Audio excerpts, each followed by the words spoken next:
ละหมอลำหัดไม่สิ่งใหม่ๆขอไพ่ไว้ก่อนมามวนมาย้อนละมาผ่อนใส่กันเสียงพินยาวเสียงแค้นยาว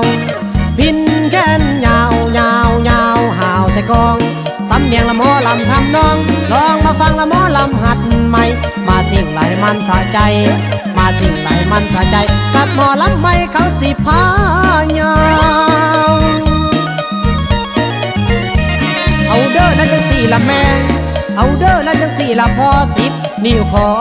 นบน้ำปนมขึ้นวันท่าผู้ที่มาฟังลำนำกันละวันนี้เสียงดนตรีพินหาวเสียงแค้นยาวไปแหลมตะละละแหลมตะละละฟังเด้อพ่อฟังเด้อแม่ลำดีบ่แพ้ลำนี่อย่าซ่ากับฝ่ายพุ่นทางหมู่เอาขยับเข้ามาฟังลำนำกันสิพาสิงยกสมัยเล่าสิงยกสตริง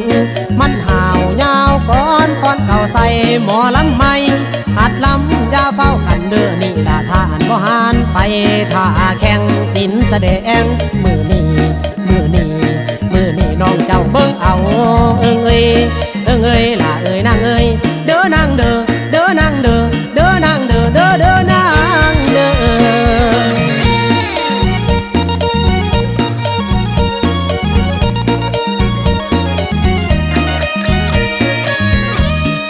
เอา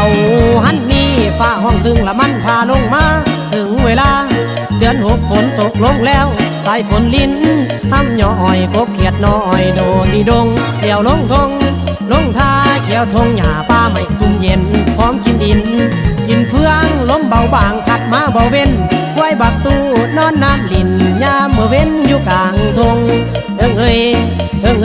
โอ้ละนอนวันเอ้ยเดือน6สิ้นคนละลิ้นเดือน7เศร้าหน้าเห็ดให้หน้าทงกว้างออกจากบ้านลงทงลงท่าหาหอยปูปลามาต้มมาแกงตกยำแรงเบิ่งดาวอยู่ฟ้า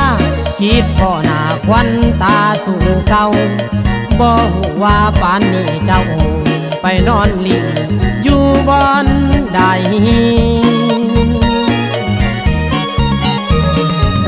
ละนางเอ้ยนางคิดฮอดหลายจนนอนไตเจ็บในใจดวงอ่อนคิดฮอดเด้คำเจ้าเคยอดอ่อนตอนนั้นว่าหักสายเหลียวเบิ่งดาวอยู่ฟ้าหมู่ดาราพาใจวันอายนี่ตีได้แต่นอนฝันกอดหมอนข้าง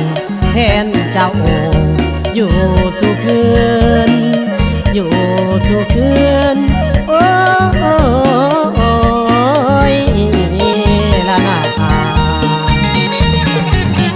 พอดมืออื่นจังฟังกันต่อสำนีละนอละหมอลำหัดใหม่ละหมอลำหัดใหม่ละลำบ่ถึกใจอภัยแน่เด้อทา